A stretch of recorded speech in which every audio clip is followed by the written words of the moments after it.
Yeah. You must start at Limestone Bridge, but you will end up in Moss Ridge. You ever need your fire You might go to Parsons Store, they got groceries. Settle down. They got petrol, ice and drinks, but I don't go cause the service stinks. I grew up in Tuena when I was a kiddie. Never thought I'd ever move to the city. Sat in Nana's lap till I was 5, eating Kit Kats and watching Days of Our Lives. Dad was always down doing some shearing. Mum was doing most of the child rearing. One day when I was just a little lad, Mum said, "Why don't you go to work with Dad?" It was pretty handy when I was in the shed when I was 3.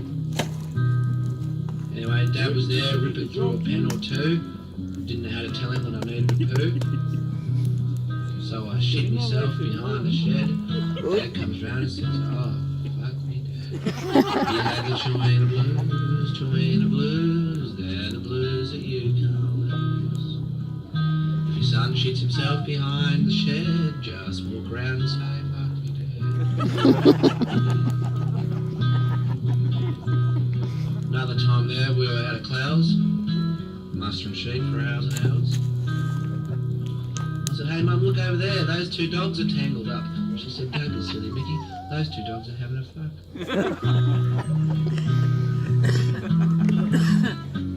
You don't have anything to imagination, did So then it was time to go to school.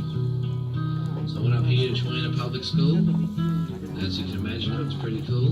I don't know if we learned all that much, but we had a lot of fun at recess and lunch. It was very successful at being unstressful. For me, further study never really beckoned. In a class of 2, I was always coming second. Mum was a bit worried that we were a bit thick, so Mum comes up to school trying to teach us fractions. Didn't get all that good a reaction. 9/10 of the class didn't understand, and the remaining 4/10 were just really confused. We had the Tuena blues, they're the blues that you can't lose. If your son is thick as 2 planks, you can just hope that he's shooting blanks. Another time at school, we were doing some high jump. My brother Aaron did one and landed with a big thump. Landed head first on the ground. Sort of started rolling round and round. Teacher said, "You better go lie down." So, about half an hour passed. We were all sitting up there in class. Suddenly at the door, Aaron appears and goes, "Hey, what's going on here?" Everyone in the class is just deathly silent. Aaron's standing there looking really violent. He's walking around all aggravated. Didn't like the way the blackboard was dated. Had a couple of months there he couldn't remember. Thought it was June, but it was September. So around the room, Aaron goes flying. All the kids there start crying. Teacher wanted to do something, but she daren't. So she went in the room, tried to call his parents. Aaron's there, being real menacing. Mum's in town, Thursday tennising. Aaron's over here acting like a zombie. Dad was down shearing at the Abercrombie. Anyway, a couple of blokes came round and they subdued him. Looking pretty bad, thought they were going to have to shoot him. Off to the hospital, they went rushing. Diagnosed him with a mild concussion. He had the Tuena blues, they're the blues that you can't lose. The Tuena blues, they're the blues that you can't remember. So then it was time to go to high school. Went there the first few years, I'm sure a few funny things happened, but none of them rhymed. Fucking joke. Anyway, part 2's coming up next. Tuena Blues Part 2. So later on there in high school, met a pretty girl, she was delightful. Quite bright, very insightful. Figured out all the things that were wrong with me and told me about them. Then I formed a band with my uncle and cousins. whole district was really buzzing.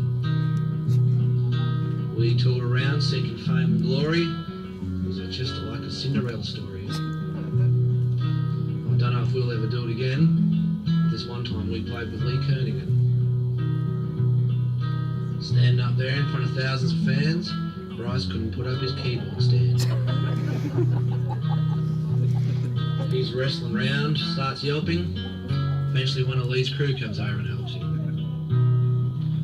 We thought it was just an embarrassing fact.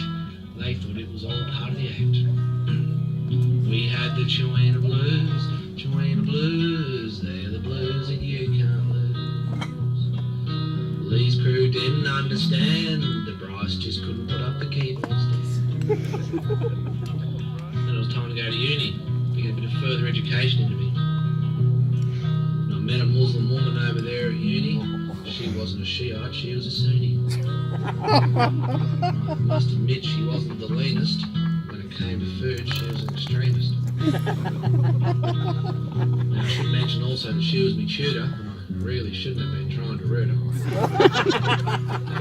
I asked her for a look under a veil.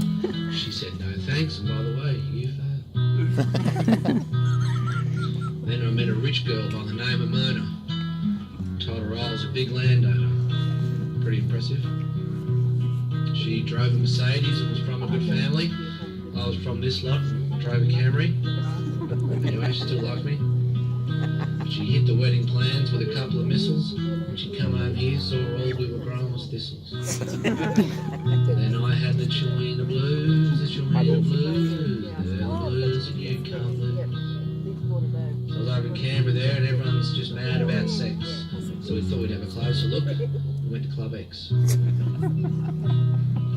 The only club I'd ever been to with letters in its name was the Crookville RSL, and this just wasn't the same. Had one thing in common though. Kevin Lang was there. We all have the Tuena blues, the Tuena blues. They're the blues that you can't lose. You might start at the swinging bridge, but you will end up at Box Ridge. You might go to the Goldfields Inn, hopefully get a taste of sin. You might go to Parsons' store, they got groceries galore. You might start at Limestone Bridge, but you will end up in Box Ridge. Yeah, well done. That was good.